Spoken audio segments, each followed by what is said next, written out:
比赛，对吧？我们有个东在这里。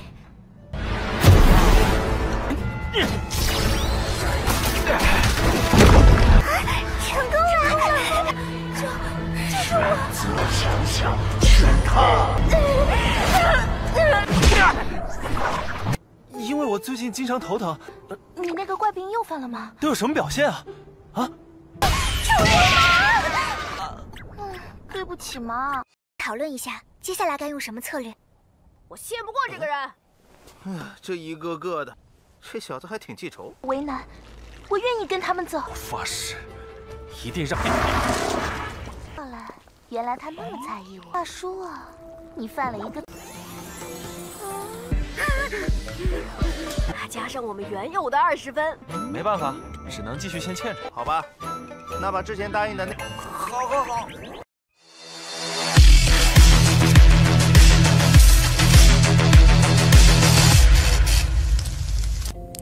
Halo semuanya, selamat datang di Ruang Sinema. Bagaimana kabar kalian semua? Semoga selalu sehat dan baik-baik saja. Pada hari ini kita akan kembali melanjutkan series Donghua All Devouring Well atau Paus Pemakan Segalanya. Sebelum kita mulai episode terbarunya, kita akan lihat dulu apa saja yang telah terjadi pada episode sebelumnya. Tepatnya pada episode ke-6. Kemarin Duannya telah menolak ajakan Guling untuk bisa kembali ke Pavilion Ning Xiao. Ia bahkan meminta mereka untuk tidak menemuinya lagi, karena Duannya berjanji di pertemuan selanjutnya dia akan melakukan penyerangan. Sedangkan di sisi lain, tepatnya kepada Chen Xi, yang tidaklah sengaja bertemu dengan Long Nitian. Pada awalnya, Chen Xi meremehkan kemampuan Long Nitian. Terlebih lagi, dia itu juga sempat memberikan ejekan kepadanya. Pada akhirnya, Long Nitian pun menunjukkan binatang roh pendamping yang merupakan sosok naga besar. Alhasil dalam pertarungan tersebut, Chen Xi dibuat tidaklah berkutik. Terlebih lagi, ingatan masa lalunya yang terus menghantui dirinya. Untung saja ada ayah Nitian yang menghentikan pertarungan tersebut. Karena jika tidak, Chen Xi pasti akan meninggoy. Sekarang kita akan melanjutkan episode terbarunya. Kita dibawa ke sisi lain pulau, terlihat ada sosok binatang roh yang tengah mengumpulkan spora. Namun binatang itu seketika saja terkejut dengan kemunculan dari badak panda. Ia tentu tengah bersama dengan Yutong. Meskipun terlihat cukup pemarah, tapi badak panda ini sangatlah dapat diandalkan. Namun tetap saja ia sulit untuk bisa dikendalikan. Yutong pun mengajaknya untuk pergi ke barat, karena sepertinya spora di sini sudah hampir habis. Dan benar saja beberapa cahaya spora pun satu persatu mulai menghilang. Tiba-tiba saja badak panda itu pergi yang membuat Yutong segera mengikutinya. Sebab badak panda sepertinya merasakan sesuatu. Dan benar saja di depan sana mereka bertemu dengan 3 gadis. Yutong yang seorang diri tentu akan kesulitan menghadapi 3 orang sekaligus. Sedangkan badak panda sendiri mencoba berkomunikasi dengan mereka. Ketiga gadis ini yakin kalau badak panda menginginkan spora mereka. Yutong menganggap mereka ini cukup kuat, tapi dia bingung mengapa spora di tangan mereka tidak dimasukkan ke dalam gelang. Badak panda tiba-tiba saja melancarkan serangan yang membuat ketiga gadis ini menjadi panik. Alhasil satu-satunya cara mereka dalam menyelesaikan masalah ini hanyalah bertarung saja. Ketiga gadis ini akan menjalankan rencana rahasia mereka, yakni dengan cara mengeluarkan para binatang roh. Hanya saja para binatang roh yang mereka miliki itu tidak ada tampang sangar-sangarnya. Justru mereka itu layaknya binatang roh peliharaan saja. Ketiga gadis tersebut menggunakan formasi yang cukup imut juga. Setelah melakukan pemanggilan, serangan langsung saja mereka lancarkan. Tapi di hadapan badak panda, ketiga binatang roh imut ini dapat dia kalahkan dengan mudah.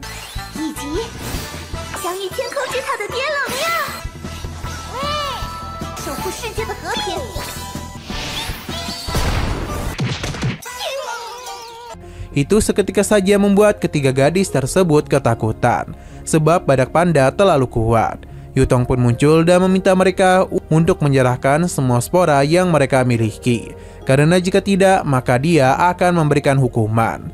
Namun mereka tidaklah dapat memberikan spora ini kepadanya. Bahkan mereka rela melakukan apa saja selama spora mereka tidak diambil.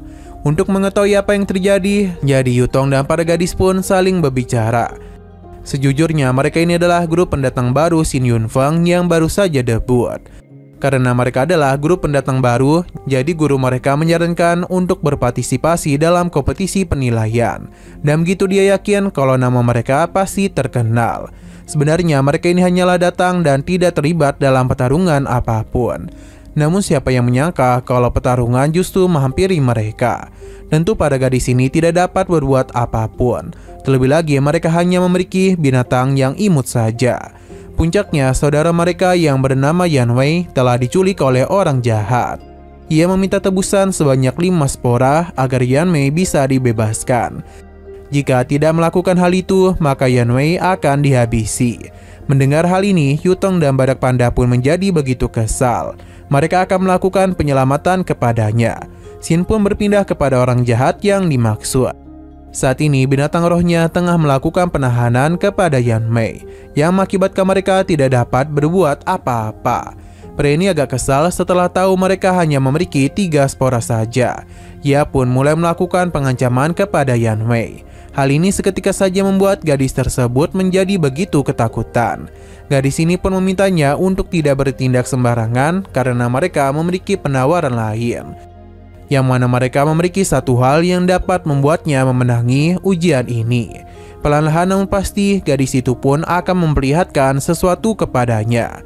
Namun semua itu hanyalah tipuan mereka supaya Badak Panda dapat melancarkan serangan secara diam-diam. Rencana mereka pun berhasil, bahkan Badak Panda dengan mudah mengalahkan binatang roh miliknya dalam 1 kali serangan saja. Ketiga gadis ini pun menjadi begitu senang.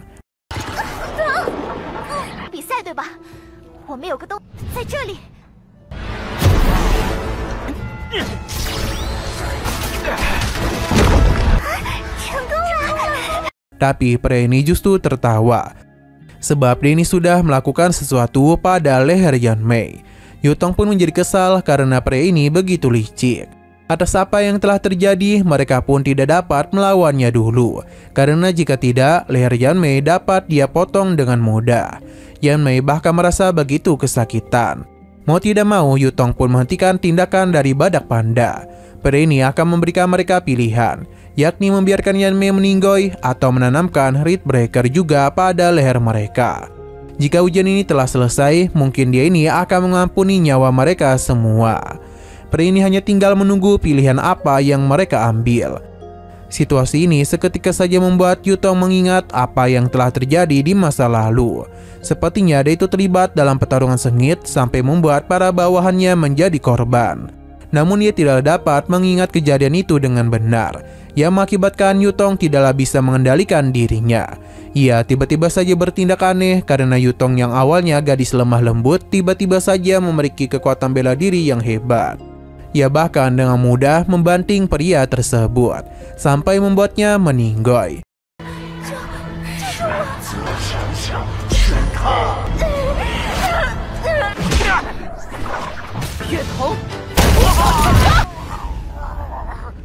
Dengan begini, maka nyawa Yan Mei pun telah berhasil diselamatkan. Para gadis pun segera menenangkan Yan Mei karena mereka tahu betapa takutnya ia. Sedangkan kondisi dari Yutong juga tidaklah bisa dikatakan baik-baik saja, sebab tubuhnya telah hilang kendali yang mengakibatkan dia harus jatuh pingsan. Ini tentu saja membuat mereka panik. Selang beberapa saat, Yutong akhirnya sadarkan diri juga. Para gadis ini menjadi begitu lega sebab dia sepertinya baik-baik saja. Yutong yang baru sadarkan diri tidaklah mengingat apapun, padahal dialah yang telah mengalahkan pria jahat sebelumnya. Namun ia tidaklah menyangka dapat melakukan hal itu. Yutong menjadi penasaran siapakah ia yang sebenarnya, karena dia itu tidaklah dapat mengingat apapun pada masa lalunya. Berhubung masalah sudah selesai, Yutong pun berencana untuk pergi. Namun sebelum itu, para gadis ini bertanya dari manakah asalnya.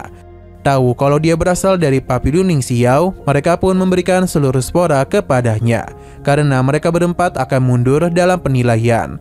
Dan di saat ujian sudah selesai, mereka pun berkeinginan untuk pergi ke Papiliun Ning Xiao. Xin berpindah di mana gubernur telah menerima laporan kalau kompetisi penilaian sudah berlangsung selama 2 jam. Asosiasi Shijiao berada di peringkat pertama, sedangkan Papiliun Ning Xiao berada di peringkat ke-7 dengan mengumpulkan 16 spora. Posisi ini lumayan, namun ada situasi lain yang mengejutkan mereka. di mana sekte Tianmun yang sebelumnya kilan kontak ternyata sudah dihabisi dengan cara yang begitu tragis. Gubernur yakin kalau ada seseorang yang mengelabui aturan untuk bisa menghabisi orang-orang, mereka akan melakukan penyelidikan mengenai kejadian itu, dan ujian tahap kedua juga akan segera dimulai. Xiano berpindah kepada Feng Mang dan gadis yang dikenali oleh Xiao Juan. Ia teruslah mengikuti Feng Mang, namun gadis ini bukanlah mengikutinya karena dia di sini sebab ingin bersama dengan Xiao Juan. Berhubung Jiangzu ini mengetahui Feng Mang, jadi dia pun mulai bertanya sebenarnya orang macam apakah dia ini. Pertanyaan itu seketika saja membuat Jiangzu terkejut, karena dia menduga Feng Mang ingin tahu perasaannya. Jadi dia hanya dapat menjawab kalau Feng Mang merupakan hantu jahat yang menyebalkan. Perkataan itu sontak saja membuat Feng Mang terkejut. Ia mulai menjelaskan kalau sebelumnya dia telah merasakan rasa sakit yang luar biasa pada kepalanya, yang membuat beberapa ingatan telah menghilang. Jiangzu pun mulai menduga kalau penyakit aneh Feng Mang telah kembali kambuh. Mendengar hal itu, Feng Mang pun penasaran apakah kekuatan yang sebelumnya ia rasakan merupakan penyakit yang dia maksud. Hanya saja Jiangzu cukup sulit untuk menjelaskan semua itu. Terlebih lagi, Feng Mang telah menyentuh tubuhnya yang membuat Jiangzu menjadi begitu malu. Ia langsung saja melancarkan serangan kepadanya. Ini pun membuat Feng Mang kesakitan. 因为我最近经常头疼，你那个怪病又犯了吗？都有什么表现啊？啊！对不起嘛。 Di tengah pembicaraan mereka, tiba-tiba saja muncullah sebuah serangan, yang mana itu adalah ulah dari Yanwen, yang merupakan binatang roh milik Sumuchen. Ia cukup kesal karena Yanwen tidaklah mendengar perintahnya dan malah dekat dengan Feng Mang. Selain Sumuchen, di sini juga ada anggota sektenya. Jadi Sumuchen memberitahu kalau orang di hadapan mereka adalah rekan. Bagi Feng Mang, mereka yang pergi bersama bukanlah hal yang bagus. Namun Sumuchen memiliki rencana tertentu. Jadi Feng Mang tidaklah mengkhawatirkan apapun. Selain itu lebih baik dia membantunya dalam mengumpulkan spora, karena bagaimanapun mereka adalah rekan. Selama beberapa saat Sumuchen merasakan kehadiran yang tidak begitu asing baginya. Ini bahkan membuatnya agak ketakutan. Feng Mang juga menyadari kehadiran orang tersebut. Sumuchen tidak menduga ia akan datang kemari, sedangkan ketua sektinya begitu tenang. Beliau ini bernama Nisi. Kehadirannya kemari seketika saja membuat situasi menjadi begitu mencekam. Terlebih lagi ada dua tetua yang saling bertemu. Sumuchen meminta gurunya agar tidak melakukan apa-apa, karena dia akan mencoba berbicara dengan pria tersebut. Sumuchen sudah tahu tentang kehebatan Nisi. Hanya saja tujuan dari tahap pertama adalah mengumpulkan poin. Jadi jika poin sudah masuk ke dalam gelang, maka tidak dapat ditransfer.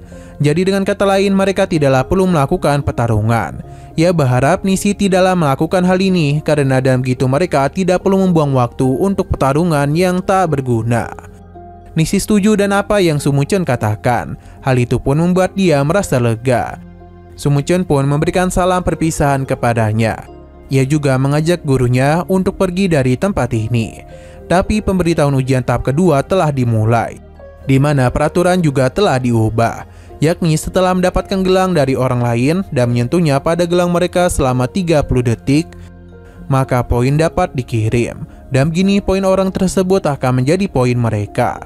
Mendengar hal itu, Nisi pun segera bertindak untuk melancarkan serangan kepadanya.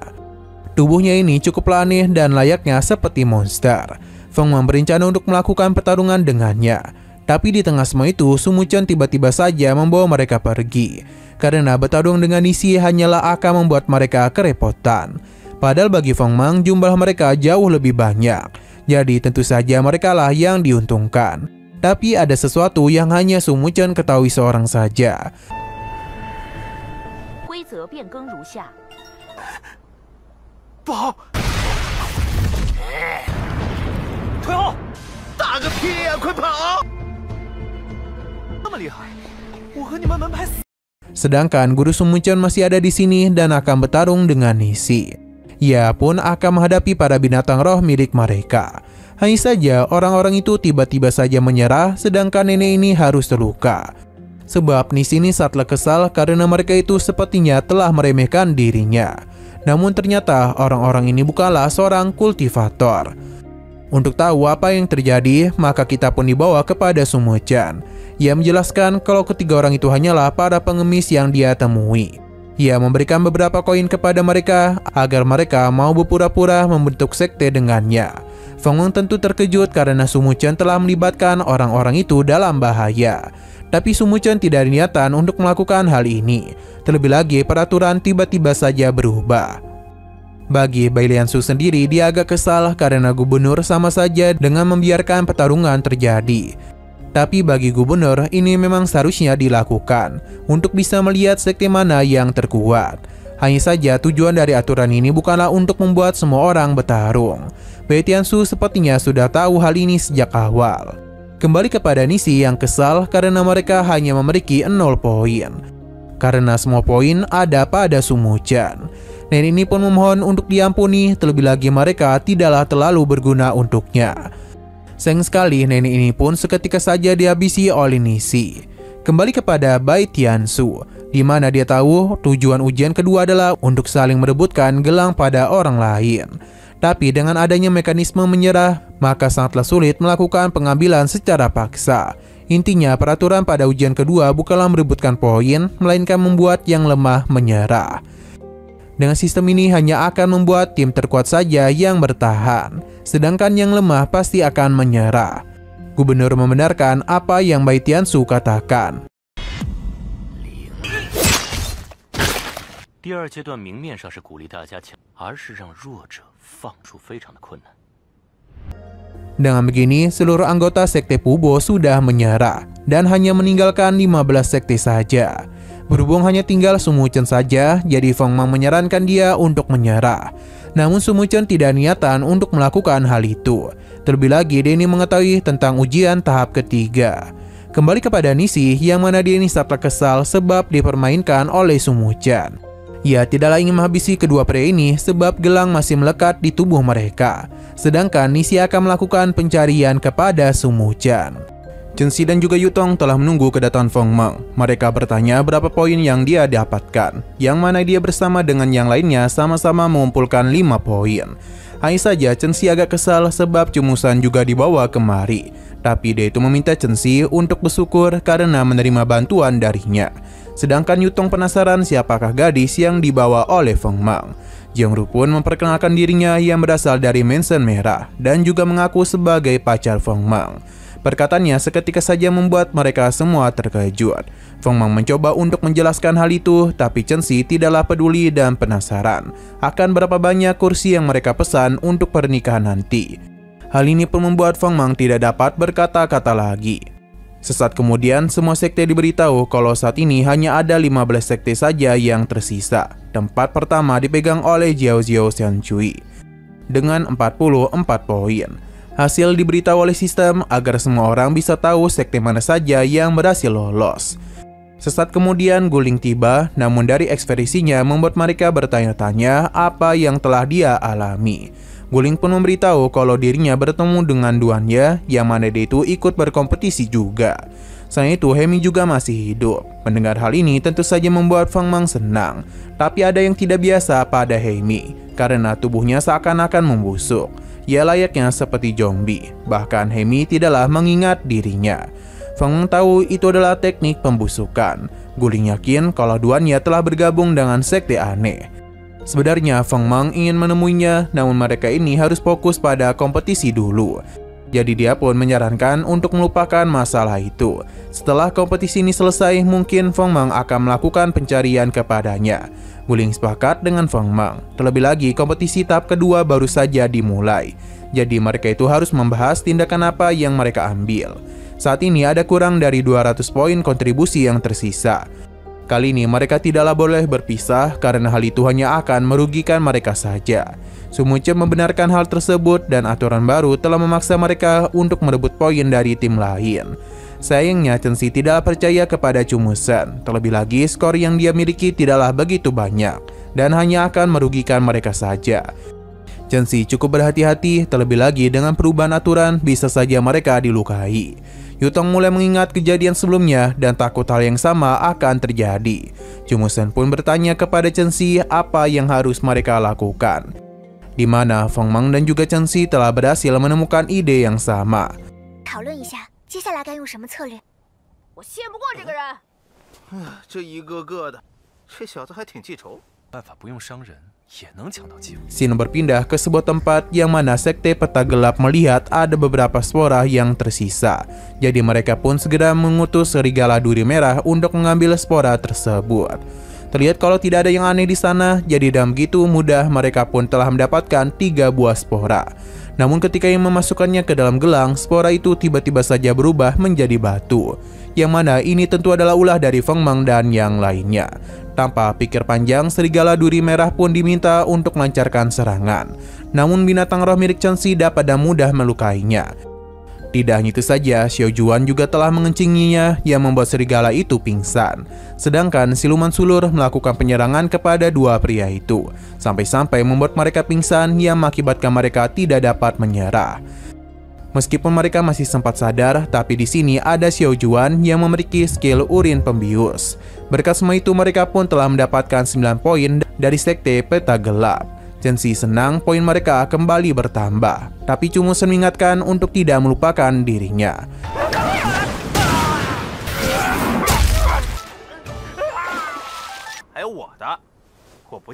Di tengah perselisihan yang terjadi di antara mereka, ada sosok yang tidak diundang dan langsung saja melakukan sesuatu kepada Jiang.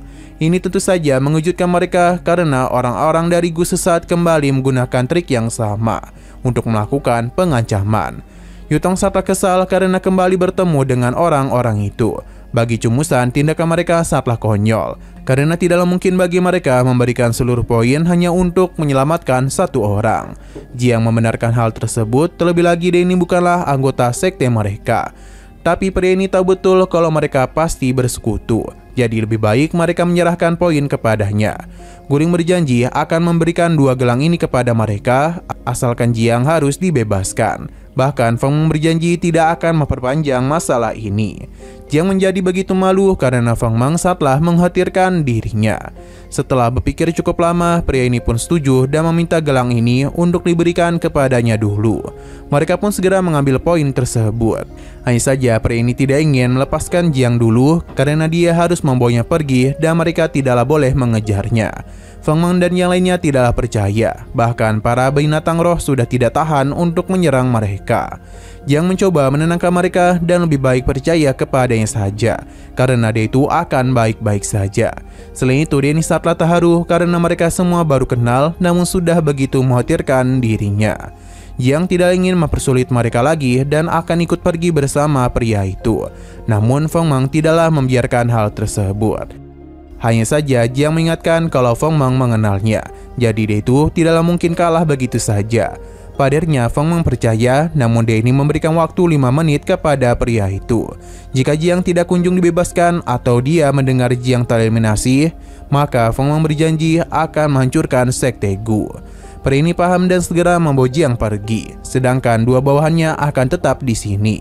Chen Xi sebenarnya masihlah khawatir dengan kondisi kakak iparnya, tapi Feng Mang hanya bisa percaya kepadanya saja. 为难，我愿意跟他们走。发誓，一定让就这样让他们带走弟妹。 Selama perjalanan itu, terlihat kalau Jiang merencanakan sesuatu. Akan tetapi di sini Feng Mang seketika menjadi terkejut karena mendengar kalau Menara Hong Luan sudah tereliminasi, yang berarti sesuatu telah terjadi kepada Jiang. Hal itu membuat Feng Mang menjadi begitu marah, begitu pula dengan rekan-rekannya. Sedangkan kedua pria ini juga sama terkejutnya karena tidaklah tahu apa-apa. Feng Mang pun berencana untuk balas dendam. Tapi sesaat kemudian seluruh anggota sekte Gu sudah tereliminasi, yang membuat mereka semakin bingung. Jadi Feng Mang pun bergegas untuk melihat kondisi dari Jiang. Sampai akhirnya Jiang pun bertemu juga dengan Feng Mang. Melihat dia yang baik-baik saja membuat Feng Mang bertanya-tanya mengenai apa yang telah terjadi. Jiang mengingatkan kalau dia itu memiliki Mei Niang. Untuk tahu apa yang terjadi, kita pun dibawa ke 5 menit sebelumnya, di mana Jiang tiba-tiba saja berhenti dan berterima kasih kepada pria itu, sebab ia bisa tahu kalau Feng Mang begitu mengkhawatirkannya. Pria ini pun menjadi begitu panik karena Jiang begitu dekat dengannya. Namun sepertinya pria ini sudah membuat kesalahan besar, sebab Jiang masih dapat menggunakan binatang rohnya. Ia pun mengeluarkan Mei Ming yang adalah gadis rubah. Dengan kecantikan yang dia miliki, seketika saja membuat pria itu tergoda. Bahkan ia juga harus jatuh dalam teknik pesonanya, yang mengakibatkan tubuhnya tidak dapat bergerak. Jiang pun menyerah dan berhubung dia itu telah mengaku kalah, maka pria ini tidaklah boleh menyerangnya. Karena jika dia melakukan hal tersebut, maka dia dan seluruh anggota sektenya akan tereliminasi. Dan semua itulah yang terjadi sebenarnya. 原来他那么在意我。大叔啊，你犯了一个。如果有人现在攻击我的话， Feng Meng tidak menduga kalau Jiang sangatlah pintar. Di sini Jiang pun memberikan gelangnya karena dia senang Feng Meng mengkhawatirkan dirinya. Di atas kapal mereka sudah tahu kalau sekte Gu sesat telah tereliminasi. Dan berhubung ada simbol di boneka Rino menjelaskan kalau mereka tereliminasi sebab penyerang seseorang yang menyerah. Beberapa penjaga pun mulai melakukan penjemputan kepada mereka yang telah menyerah. Sebelum pergi, Jiang meminta maaf karena sebelumnya telah merepotkan mereka. Chen Xi dan yang lainnya tidaklah mempermasalahkan hal itu. Bahkan mereka dengan senang hati menyambut kedatangan adik ipar mereka ke Pavilion Ning Xiao. Sebenarnya Jiang ingin pergi ke sana, namun dia takut ada yang tidak suka. Chen Xi pun menenangkannya karena jika ada yang menolak, maka mereka akan memusuhinya. Jiang pun senang dan dengan senang hati dia pun menerima penawaran mereka. Tidak hanya itu saja, Jiang pun kembali menggoda Feng Meng dengan memanggilnya sayang. Bahkan jika Feng Meng mau, mereka bisa melakukan ciuman perpisahan. Wajah Feng Meng pun semakin memerah saja. Sesaat kemudian Jiang pun pergi, dan meskipun Feng Meng yang dia temui kali ini agak berbeda, tapi Jiang malah semakin suka kepadanya. Dia pun berjanji kalau Feng Meng tidak akan dapat bersembunyi darinya. Mendengar apa yang dikatakan oleh Jiang membuat rekan-rekannya senang. Setelah semua itu mereka pun akan membagi masing-masing poin yang telah didapatkan. Setidaknya ada 26 poin yang mereka kumpulkan. Tapi Chu Musun mengingatkan kalau dia juga harus diberikan bagian. Chen Xi tentu saja menolak karena ini adalah pemberian dari adik iparnya. Chu Musun paham dan dia hanya menagih 5 poin sebelumnya. Tapi Feng Meng tidak memiliki gelang 5 poin. Chu Musun pun kesal karena bagaimanapun gelang yang dimiliki oleh Feng Meng ada 5 poin di sana. Jadi lebih baik dia itu menyerahkan hal ini kepadanya. Pada akhirnya Feng Meng pun memberikan semua itu kepadanya. 加上我们原有的20分，没办法，只能继续先欠着。好吧，那把之前答应的那……好。 Di kapal terlihat kalau poin Pavilion Ning Xiao naik secara cepat, yang membuat bayi bersaudara menjadi begitu senang. Dan sebanyak ini bisa saja mereka memasuki 3 besar. Dan benar saja Pavilion Ning Xiao berada di peringkat kedua, yang membuat Bai Tianzu senang.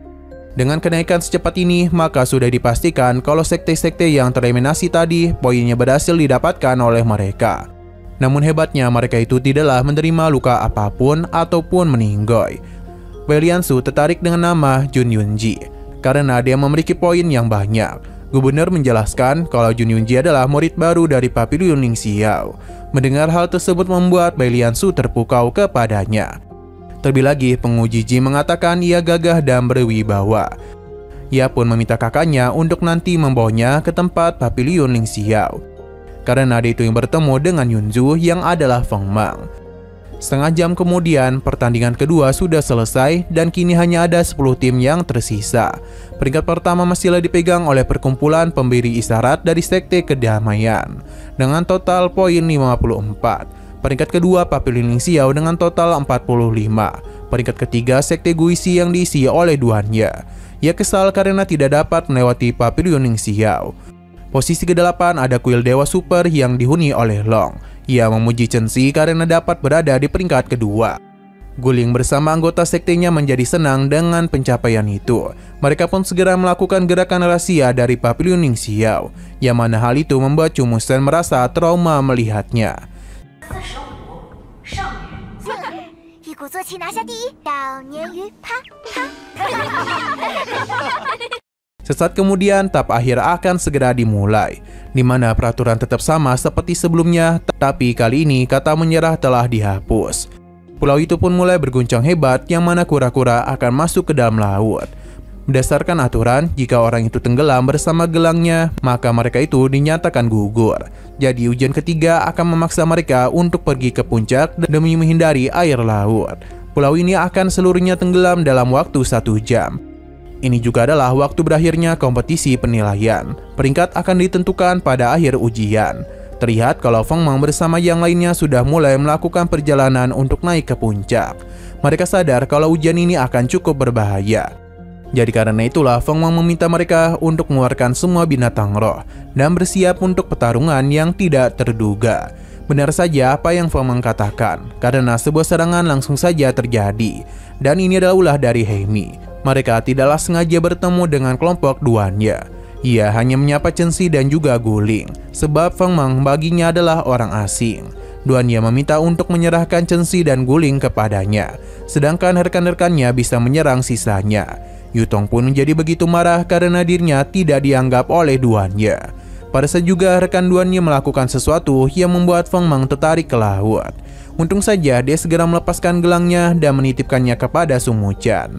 Di laut itu, Feng Mang bertemu dengan gurita besar. Alih-alih takut, dia justru menjadi senang karena ini adalah makanan kesukaan dari Xiaonian.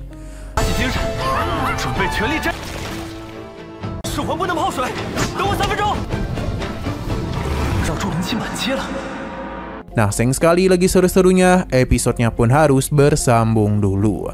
Oke, sekian dulu pada video kali ini. Untuk video selanjutnya akan segera hadir. Jadi bagi kalian yang ingin mengikuti series ini, langsung saja klik subscribe dan aktifkan loncengnya. Terima kasih yang sudah menonton video sampai habis. Jika kalian suka pada video ini, klik like dan share ke teman-teman kalian tentang channel ini. Dan ditunggu aja kelanjutannya. Oke, sampai jumpa di video selanjutnya.